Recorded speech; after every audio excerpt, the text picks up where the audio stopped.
Hello there, my name's Danny Bose. You're watching Loud TV. I'm from Thunder. You're amazing. Bye.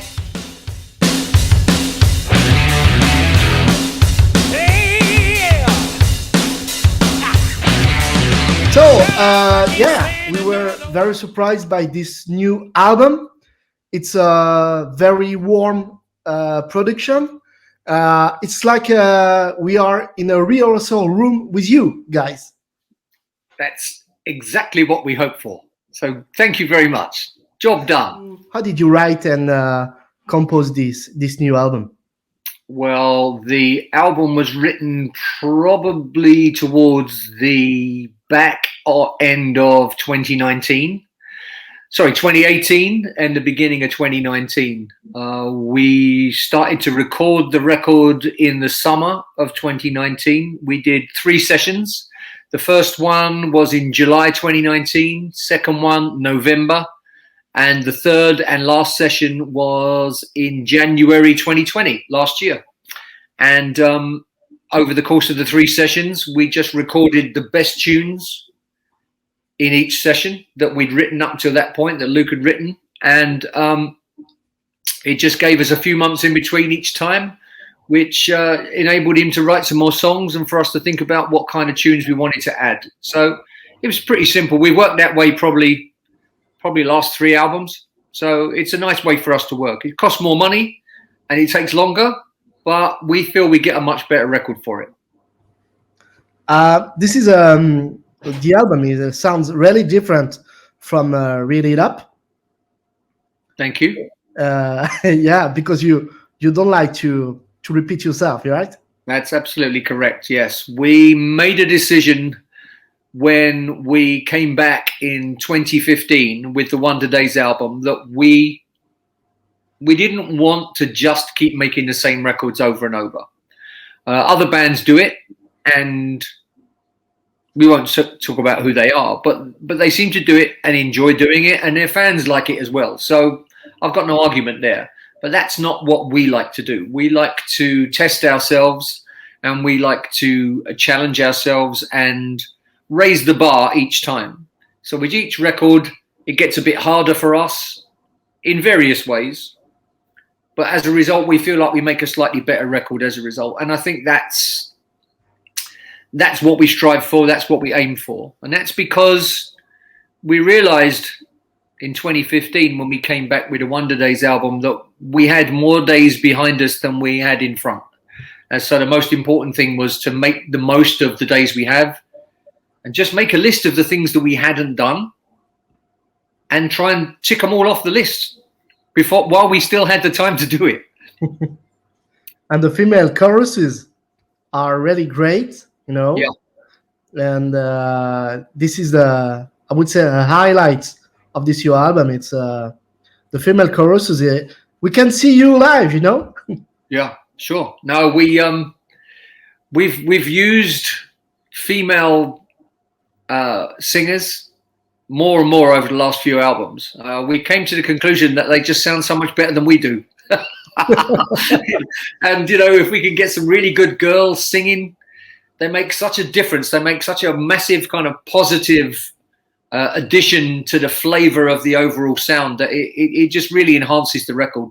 That and things like having brass sections, and you know, we're just looking to kind of push the envelope all the time, just trying to widen the appeal of the record and just make it a bit more musical every time. It feels good to us to do that, and hopefully our audience like it too. Yeah.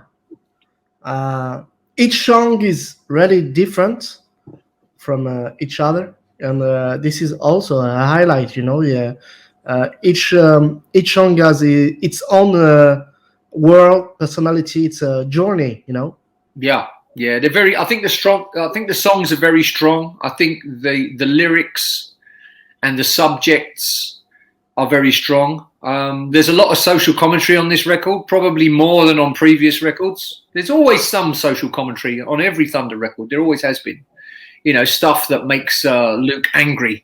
He tends to write about things that make him angry. And obviously, while he was writing this album, there was a hell of a lot going on that made him unhappy. And it just kind of came out.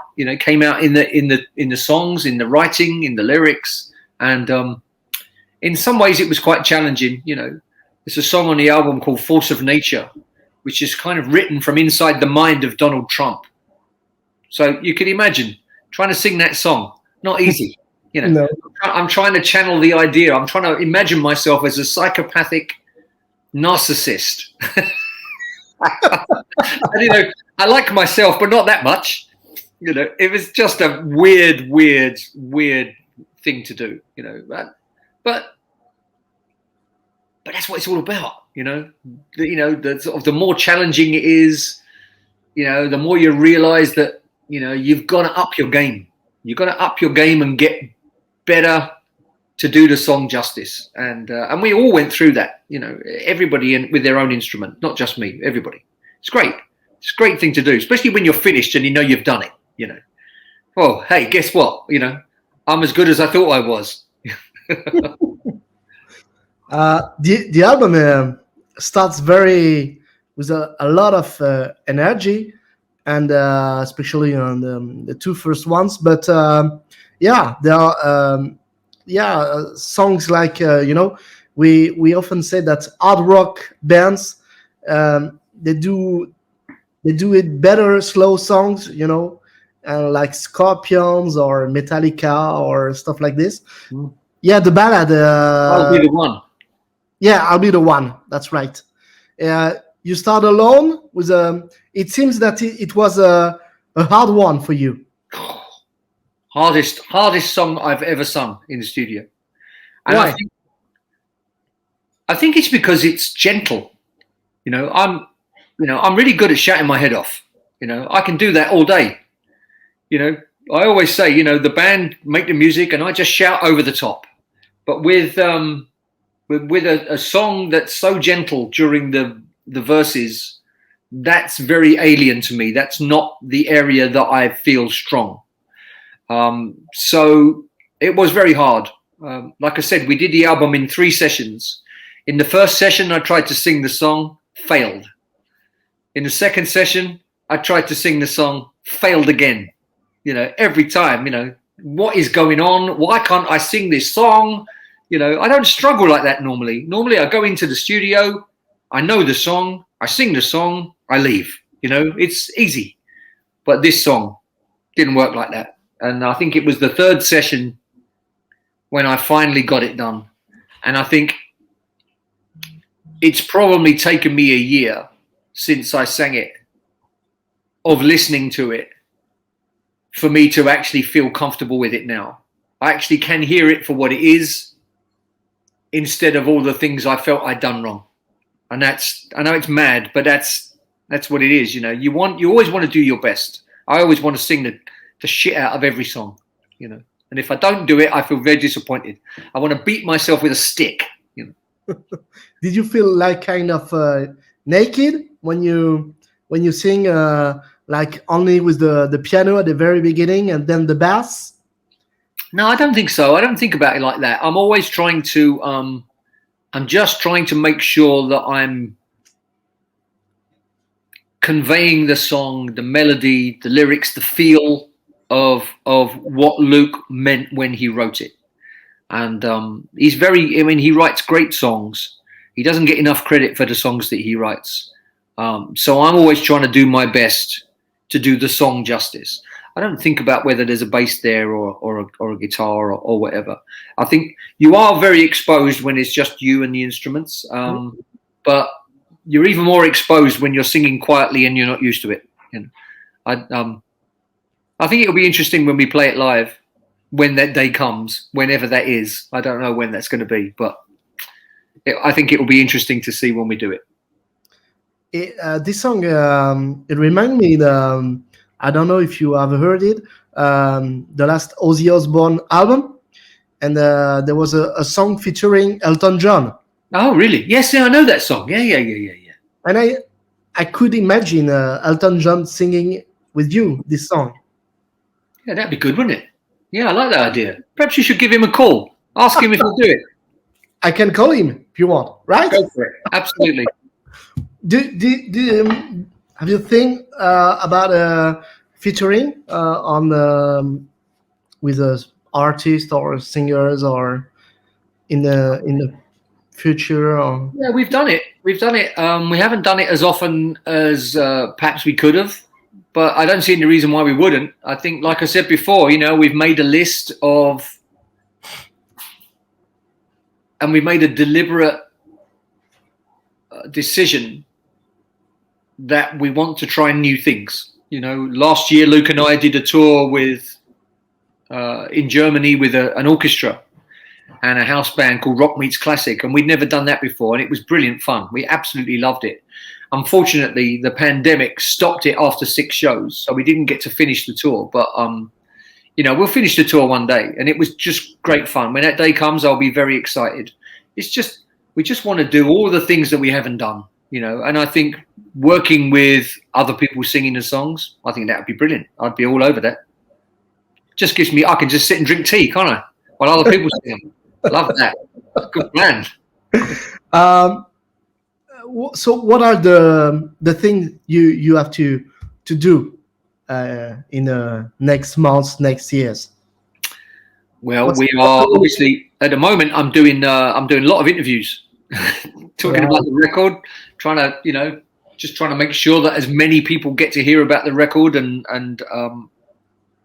because it's a good record, and we're not going to be able to play live, I don't think, not for a long time, which means that our ability to spread the word about the record through concerts is going to be diminished. So it means we have to do far more interviews than we've done in the past, and that's not a problem. We're happy to do whatever it takes. You make a record, you put a lot of work into making the best record you can. You want to do as much promotion as possible. So, anybody wants to talk about a record, I'm happy to talk about it. Whoever they are, wherever they are. So we're going to do a lot of promotion. And I already know that Luke has started writing the next album. Already? Yeah. So I just hope that he's a bit less angry and takes a few more happy tablets before he writes too many songs. We need to have some joy and some jumping around and celebrating when we make the next album, as well as the social commentary. Okay. So the song last one, Turn Off the Lights. It's not the end of the band, so no, not at all. No, we're very happy. We're very, very happy. We're very, very pleased with where we are.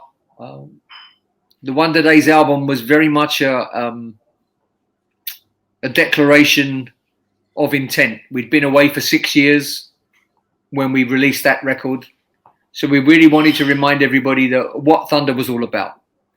The Rip It Up album was the next album.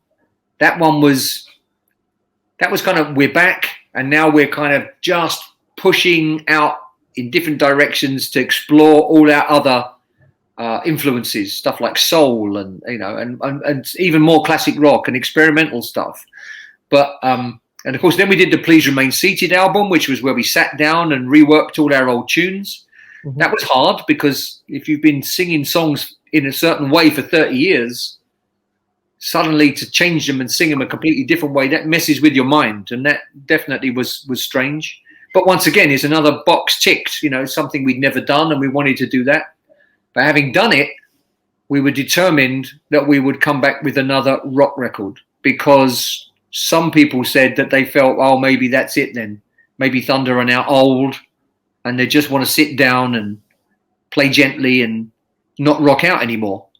And some of the guys in the band got a bit upset by that, and that's why Last One Out, Turn Off the Lights is the very first song on the record. That basically says, if you think Thunder is too old to rock, think again, motherfucker. That was basically the idea, and obviously the song is written about Brexit and how our stupid country made a stupid decision to leave the EU, and our stupid government made a stupid mess of the whole negotiation. And there's all of Luke's frustration all in that song. It basically says it's not worth living in this country anymore. Let's all just go and live somewhere else. Last One Out, Turn Off the Lights. So you're angry against Trump? Against everyone. We're angry against everyone. We hate Donald Trump. We're so glad he's gone. Absolutely. What a maniac.